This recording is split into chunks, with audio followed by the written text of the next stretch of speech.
আপনাকে শরীফ মোহাম্মদ, চ্যালেঞ্জটা কোথায়? যদি সবাইকে একই রকম শিক্ষা দেওয়া যায়, সেখানে চ্যালেঞ্জটা কোথায়? ধন্যবাদ এই প্রশ্নের প্রশ্নকারীকে।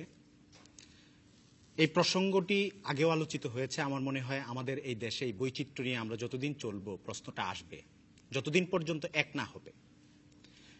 প্রশ্নটা ধরে যে কথাটা বলা যায়, একটি বিষয় হচ্ছে এক করা, আরেকটা বিষয় হচ্ছে সমন্বয় করা। আমি রাশিদা আপার কথার সঙ্গে সংযোগ করে বলবো যে সমন্বয় করা যেতে পারে। এক করা বা অভিন্ন করা এটা একটা খুব কঠিন প্রক্রিয়া, যেখানে যে সমাজে বৈচিত্র্য থাকবে এবং যে সমাজে ভিন্ন ভিন্ন চাহিদা নিয়ে লেখাপড়া হবে এবং প্রত্যেক গোষ্ঠীর ভেতরে একটা ভিন্ন বোধ বা চেতনা অথবা যেটাকে প্রাধান্য দেওয়ার একটা মনোভাব থাকবে। আমরা সবার প্রতি সম্মান জানিয়েই বলবো একটা জায়গায় এসে সমন্বয় করা যায় কিনা।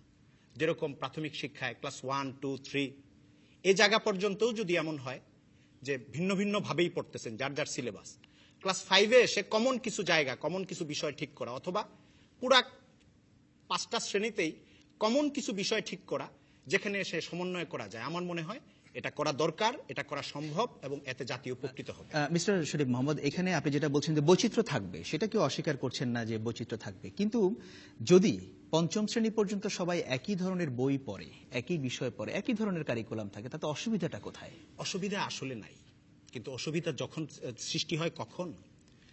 এখন কেন 3টা, 4টা, 5টা ধারা?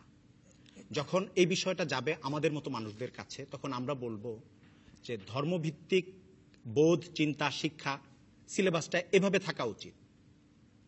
যখন আরেকজনের কাছে যাবে উনি বলবেন এই জিনিসটা এভাবে থাকা উচিত। এই জায়গাটায় যেহেতু একটা স্থির জায়গায় আসাটা কঠিন হয়ে যাচ্ছে, আমার কাছে মনে হয় এটা যদি কোনোদিন সম্ভব হয় যে আমরা মানসিকভাবে পুরোপুরি ওই জায়গাটায় যেতে পারি, একদম এক করার মতো, ভালো। যতদিন পর্যন্ত ওই জায়গায় আমরা যেতে পারবো না, সমন্বয়ের একটা পথ বা প্রক্রিয়া আমরা ধরে যেন কমন জায়গাগুলোতে আমাদের শিশুরা ক্ষতিগ্রস্ত না হয় অথবা বিকাশটা রুদ্ধ না হয়। ধন্যবাদ আপনাকে। এভাবে আমরা কাজ করতে পারি। মাওলানা শরীফ মোহাম্মদ, এই প্রশ্নে আমাদের ভাই শাকিল যে কথাটা বলেছেন, আমার মনে হচ্ছে যে তার প্রশ্নের মধ্যেই এক ধরনের উত্তর রয়েছে। আসলে তিনি যে প্রশ্নটা করেছেন, তুলনা করে কোন জিনিসটা প্রাধান্য পাচ্ছে, মানসম্মত প্রাথমিক শিক্ষা নাকি 100% পাস? দুটা যদি একসঙ্গেই হতো তাহলে আসলে প্রশ্নটাও আসতো না এবং আমাদের এটা নিয়ে কোনো চিন্তার ব্যাপারও থাকতো না। রাশিদা আপা এই বিষয়ে দীর্ঘদিনের কাজ করার পরে যে অভিজ্ঞতাটা তিনি ব্যক্ত করেছেন, সেখান থেকে আমি যে কথাটা বলতে পারি, এক হচ্ছে যে এখন বড় অর্জন স্কুলমুখী হওয়া।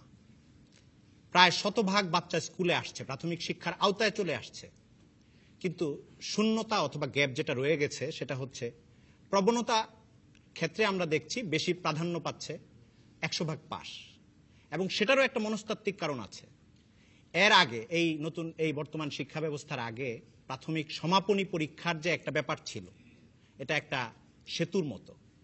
একটা বাচ্চার জন্য এই জায়গাটা যতটা স্বাভাবিক, স্বাচ্ছন্দ্যপূর্ণ, ক্লাস 4র্থ শ্রেণী, 5ম শ্রেণীতে থাকার একটা সুযোগ ছিল, এখন বোর্ডের অধীনে এসে তাকে পাশ করা এবং এর সঙ্গে প্রতিষ্ঠানের স্বার্থ জড়িত, অভিভাবকের একটা মানসিক প্রস্তুতি জড়িত।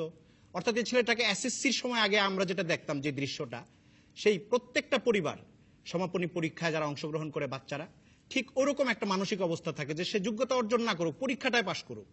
এ কারণে পাশের ব্যাপারে আসলেই একটা বড় রকম জোর দেওয়া হচ্ছে। আমার মনে হয় যে আমাদের জন্য এটা ভালো হবে যদি আমরা পাস এবং মান দুটাকে এক জায়গায় নিয়ে আসতে পারি। এর জন্য এক্ষেত্রে নীতি নির্ধারক যারা রয়েছেন, মাঠে যারা কাজ করছেন এবং শিশুদের অভিভাবক যারা, আমরা সবাই যদি সমানভাবে সক্রিয় হই, তাহলে শিশুরাই উপকৃত হবে বলে আমি মনে করি। ধন্যবাদ মাওলানা শরীফ মোহাম্মদ। শিক্ষাক্ষেত্রে বাংলাদেশে যথেষ্ট বিনিয়োগ হচ্ছে না, এটাই বিশেষজ্ঞদের অভিমত। এরপরেও যে কথাটা থাকে সেটা হচ্ছে যে বাংলাদেশের সামর্থ্য।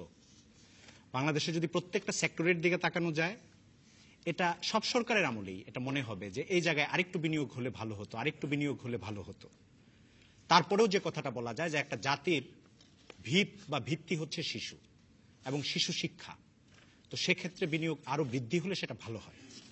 কিন্তু সে সঙ্গে যে কথাটা এখানে যুক্ত করা যায় সেটা হচ্ছে আসলে আমাদের এই বিনিয়োগের মধ্যে অথবা বিনিয়োগ আরেকটু বৃদ্ধি করার পরেও বিনিয়োগের সুব্যবহারটা নিশ্চিত করা বেশি দরকার। এবং সেই সুব্যবহারের অনেকগুলি দিক থাকতে পারে। একটা হচ্ছে অবকাঠামোর দিক। আমরা বাংলাদেশে এটা সম্প্রতি বলি অথবা আরেকটু পিছন থেকেও বলি, কাউকে দোষারোপ করে বলছি না, সরকারি অর্থের অপচয় অথবা রাজনীতিকীকরণ অথবা রাজনৈতিক দৌরাত্বের কারণে বিভিন্ন খাতে যে অর্থটা বরাদ্দ থাকে তার 1/10 অথবা সামান্য এর চেয়ে কিছু বেশি ব্যয় হয়, বাকিটা পকেটে চলে যায়, এই যে অবস্থাটা থাকে, যদি এই জায়গাটা থেকে আমরা বের হয়ে আসতে পারি, আমরা আমাদের শিক্ষাক্ষেত্রের অবকাঠামোর খাতগুলোতে, শিক্ষকদের বেতনের জায়গাগুলোতে, শিক্ষার্থীদের দেওয়া সুযোগগুলোর ক্ষেত্রে এবং তাদেরকে এই বিনিয়োগের মধ্যেও খুব প্রপার ইউটিলাইজ আমরা করি, আমার মনে হয় যে এর চেয়ে বেশি সুফল পাবো। এরপরেও যদি সরকার অন্য অপ্রয়োজনীয় খাত থেকে অথবা তুলনামূলক কম প্রয়োজনীয় খাত থেকে অর্থ এখানে বেশি বরাদ্দ করেন, আমি মনে করবো এর দ্বারা এই জাতি অনেক বড় রকম ভাবে উপকৃত হবে। ধন্যবাদ আপনাকে শরীফ মোহাম্মদ।